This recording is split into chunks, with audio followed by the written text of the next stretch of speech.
بسم اللہ الرحمن الرحیم۔ السلام علیکم دوستو، آج میں آپ کے لیے حضرت عمر رضی اللہ تعالیٰ عنہ کا ایک ایسا واقعہ لے کے آئی ہوں جس سے آپ کا ایمان تازہ ہو جائے گا۔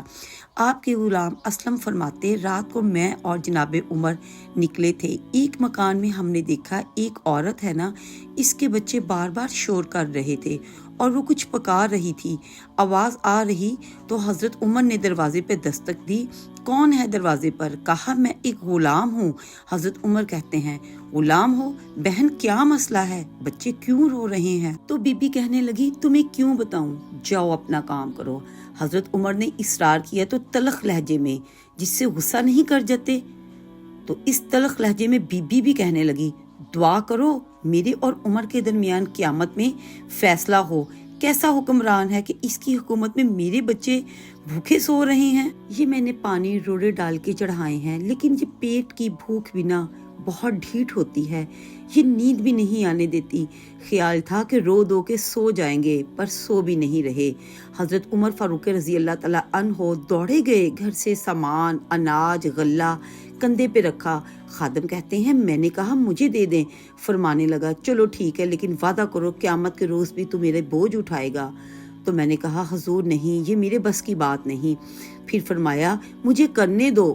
دوڑے آئے، اس خاتون کے دروازے پہ لا کے وہ ساری چیزیں رکھی اور کہا بہن اگر تو پردہ کر لے تو آج یہ غلام آپ کے بچوں کو کھانا پکا دے۔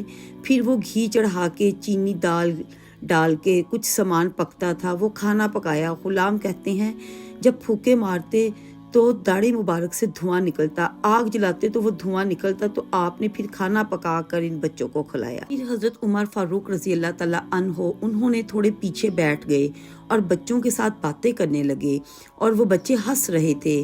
حضرت عمر فاروق رضی اللہ تعالیٰ عنہ جب بچوں کو ہنستے دیکھتے تو عمر فاروق رونے لگ جاتے، جب بچے ہنستے تو حضرت عمر فاروق روتے۔ پھر وہ بچے آہستہ آہستہ لیٹنے لگے اور وہ نیند کی طرف بڑھنے لگے، تو حضرت عمر رضی اللہ تعالیٰ عنہ کہنے لگے بہن میں جاؤں؟ کہنے لگی جاؤ، رب تیرا بھلا کرے۔ آج میرا کلیجہ پھٹ جاتا اگر میرے بچے آج بھی روٹی نہ کھاتے، آج میرے بچے اگر بھوکے سو جاتے۔ سیدنا فاروق رضی اللہ تعالیٰ عنہ فرمانے لگے پھر تو میرے لیے دعا کرے گی؟ کہنے لگی ہاں میں تیرے لیے دعا کروں گی، اللہ عمر کی جگہ تیرے جیسے نیکوکار کو بٹھا دے۔ تو حضرت عمر کہنے لگے ایک چھوٹی سی گزارش بھی مان لو گی کیا؟ اگر آج میری کوئی خدمت تمہیں پسند آئی ہو بہن تو اللہ کا واسطہ عمر کو معاف کر دو، غلطی ہو گئی، اسے پتہ نہیں تھا۔ اپنے منہ سے کہنے لگے کہ سیانہ بھی نہیں ہے، باشعور بھی نہیں ہے، اسے چاہیے تھا کہ خلافت کی ذمہ داریاں نہ لیتا۔ لیکن حضرت صدیق نے کہا تو وہ مان گیا، لیکن بہن میں اسے جانتا ہوں، بزدل بڑا ہے، کمزور بڑا ہے، ضعیف بڑا ہے، اگر تو قیامت میں اس کی شکایت کرنے لگی تو بڑا کمزور پڑ جائے گا، اس کے لیے مشکل ہو جائے گی۔ تو کہنے لگی اچھا اگر تو اتنی سی فرمائش کرتا ہے تو جا، میں نے عمر کو معاف کیا۔ تو حضرت عمر فاروق رضی اللہ تعالیٰ عنہ نے جیسے ہی چہرے سے کپڑا ہٹایا تو بی بی کہنے لگی آپ عمر ہیں؟ آپ فرمانے لگے میں جو بھی ہوں، لیکن تو اب میرے سے وعدہ کر چکی ہے کہ تو نے عمر کو معاف کر دیا۔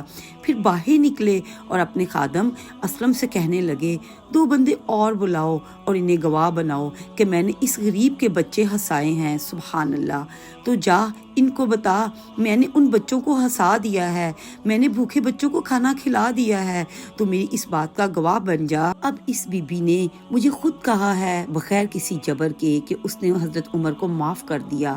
تو میرے پیارے دوستو، ہمیں بھی اپنی ساری ذمہ داریوں کا احساس کر لینا چاہیے، ہمیں بھی چاہیے کہیں ہم غلط تو نہیں ہیں۔ اللہ تعالیٰ ہمیں بھی ایسا احساس ذمہ دار بنائے۔ آج کی ویڈیو اگر آپ کو پسند آئی ہے تو میرے چینل کو لائک کریں، میری اس ویڈیو کو دوسروں کے ساتھ شیئر کریں۔ اللہ حافظ۔